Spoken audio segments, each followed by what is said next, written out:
என் அன்புக்கும் பிரமாணிக்கும் அடையாளமாக இந்த திருமாங்கல்யத்தை தந்தை மகன்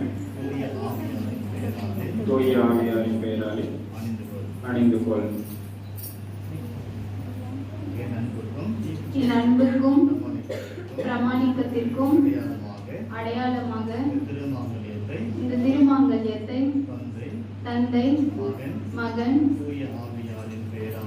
தூய ஆவியாரின் பெயராலே அணிந்து கொள்கிறேன்.